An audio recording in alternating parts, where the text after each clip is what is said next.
This is All India Radio. In the program Spotlight, now we bring you an exclusive interview with Dr. Rajeev Kumar, Vice Chairman, NITI Aayog, on the economic survey and prospects for future.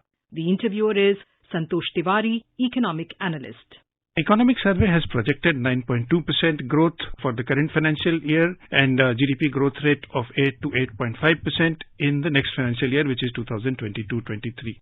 It also has said the way the government has taken up the pandemic challenge, that has been very successful, and government supply side reforms preparing economy for sustained long-term expansion has been something which is a bright spot in terms of policy handling by the government. And the capital expenditure also has grown by 13.5% year-on-year during April-November 2021.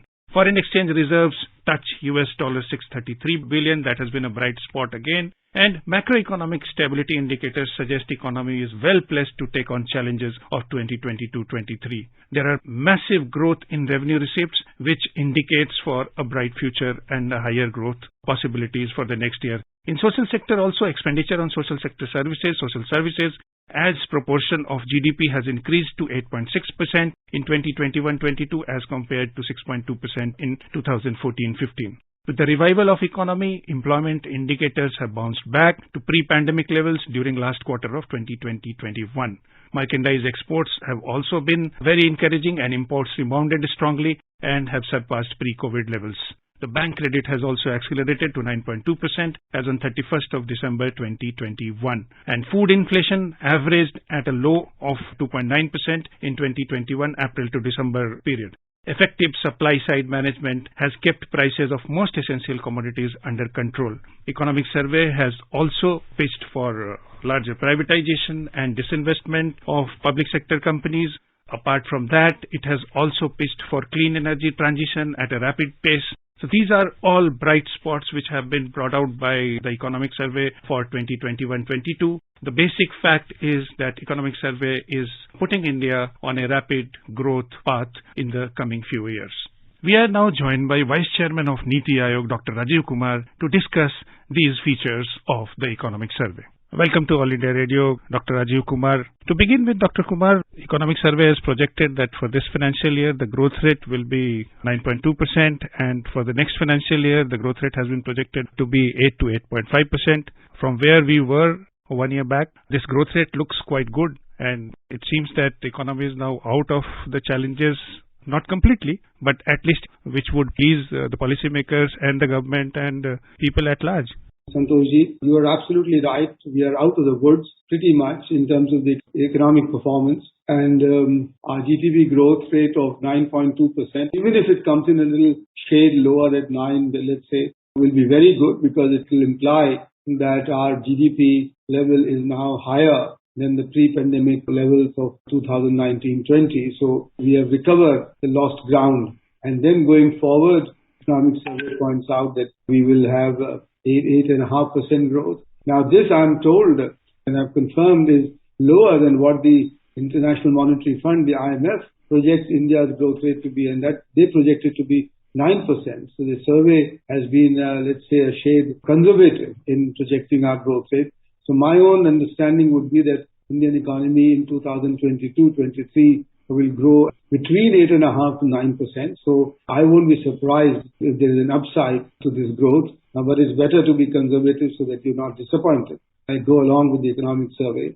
And let me add that the survey's assumptions on which the growth estimate is based are very sound. They're talking about the recovery in manufacturing, in the services, which had suffered the most, and also in private investment and consumption. And of course, the government will do its role in expanding the capital expenditure on public infrastructure. So I think altogether, we are now on a trajectory of rapid and sustained growth in the years to come. And that's very good news for all of us, especially for employment generation and for macroeconomic stability going forward. And one more bright spot which economic survey has brought out and which has been in the talk across the world also is the way India has tackled the pandemic challenge, the way healthcare infrastructure, the way vaccination has been done, the way vaccination program is running right now, and also the way Indian production system, took up the challenge of producing the kits, the requirements in terms of healthcare and pharma.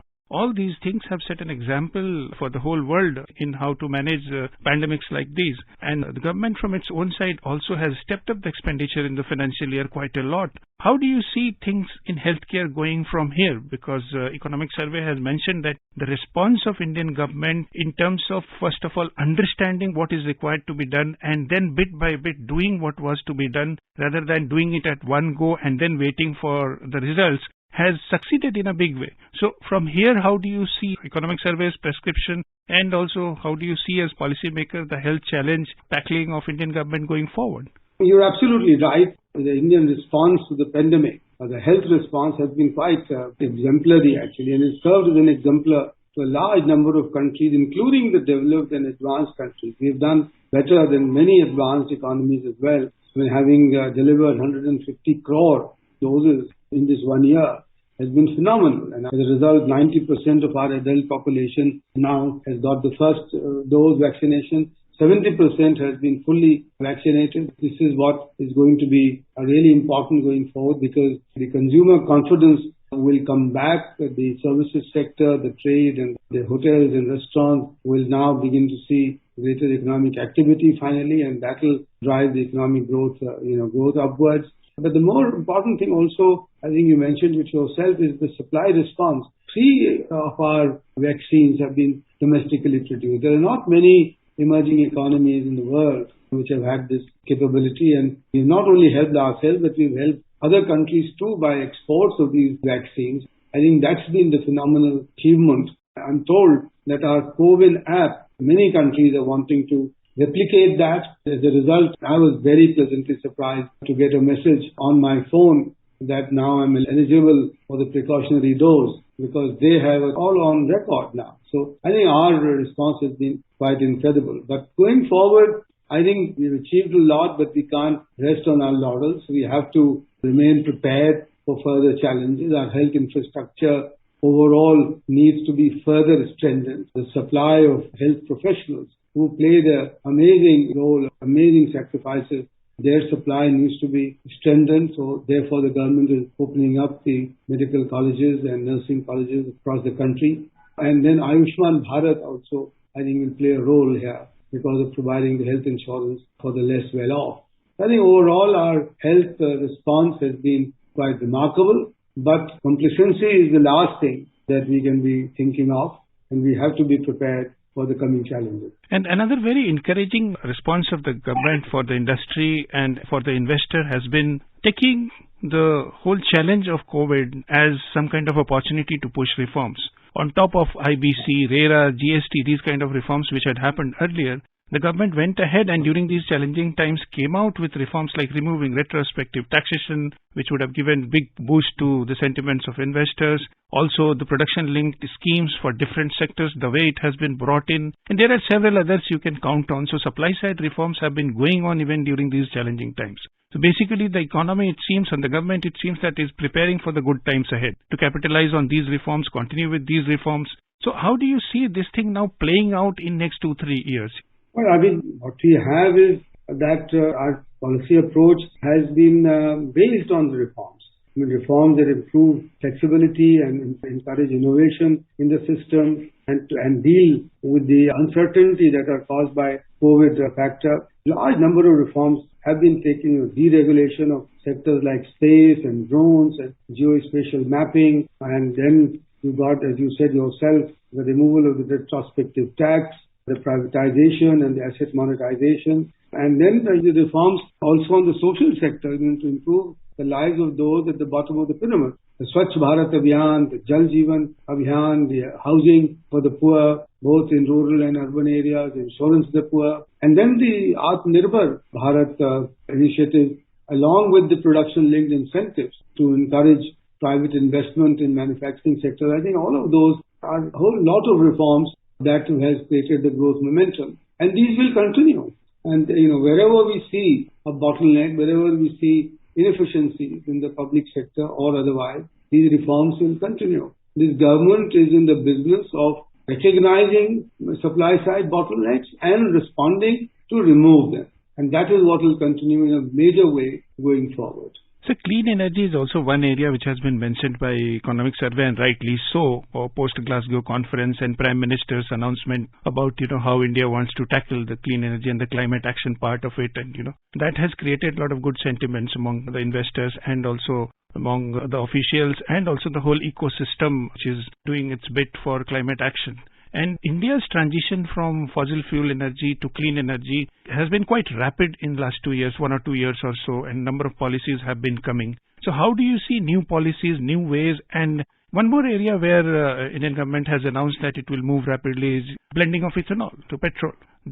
All these plans lead to a speedy process in getting towards clean energy, getting towards speedy climate action. How do you see that? We cannot afford to follow the example of many other countries which have said, let's grow now and retrofit later. Because we don't have that luxury. Because if we do that, then not only us, but the entire planet will go down the drain. And we have only one planet to live in. And therefore, we have taken up the challenge to have both growth as well as green growth and green transition. And all the policies are focused towards that and focused towards implementing the Prime Minister's assurance to COP26 that by 2030, India will reduce its carbon emissions by 1 billion tons and that we will become net zero by 2070. So we have to achieve that, and for that, very large number of further measures are required because our green energy is still a very small part of our total energy requirements. And therefore, what we need to do is to ramp up our waste-to-energy projects, and there are some that are already started. And then the methanol economy projects, which also does away with any possible trade-off between fuel and food going forward. And then the reduction of energy use in our agriculture and the manufacturing sector. So the green transition is a challenge that the Prime Minister has clearly committed to take up. And the policies, therefore, of this government will be focused on achieving those commitments that have been made to the world community by India. Another critical aspect which the survey mentions is diversification of crops in agriculture to ensure that the growth in agriculture is speedy and the farmer is also getting its remuneration. So moving away from wheat and rice economy and to more cash crops, that has been the need for quite some time. And Economic Survey rightly has mentioned that. So how do you see this movement now from here? Well, the movement will be, of course, in the direction of crop diversification, but also at the same time, as the Prime Minister announced, I think on 16th of November, the movement will also be on encouraging agroecology by taking up in a much bigger way natural farming, which minimizes the use of chemical inputs and relies on nature and relies on local inputs to produce much better quality of agricultural output and also raise farmers' incomes through exports and better price realization. So I think agriculture transformation is on its way, and agriculture has stood up very well to the pandemic. Its rate of growth has been 3.9%. And again, I think if we adopt the agroecological measures, agriculture will also become one of the largest contributors to carbon sequestration in our country. And India will become a leader in the coming years. And to conclude, Dr. Kumar, Air India privatization has been a big success, and Economic Survey also pitches for more disinvestment and all. So how you see this thing moving forward from here? Well, we've already seen movement today itself after the successful decade-long Air India privatization. I think the government has announced the privatization of Neelanchal Ispat Rashtriya Nigam, NIRN, for 12,000 crores, which has been taken over by the Tatas. So the next big project has also been done, and this will continue. And the biggest news for me is that this has met with public support, who have now seen the importance of getting better efficiency in the public sector units and in government expenditure. And I think this is the very big silver lining, which is that now our privatization effort will not be hampered by misunderstanding of what its aims are, and a misunderstanding of what the government policies are. I think, therefore, privatization will only gather momentum in the coming months. Thank you, Dr. Kumar. Thank you, Mr. Tiwari. You were listening to an exclusive interview with Dr. Rajeev Kumar, Vice Chairman NITI Aayog, on the Economic Survey and Prospects for Future. The interviewer was Santosh Tiwari, Economic Analyst. This program was produced and presented by the News Services Division of All India Radio. You can listen to it on our mobile app, News on AIR. The program is also available on our YouTube channel, News on AIR Official. You may email your opinion about the program at airnsttalks@gmail.com.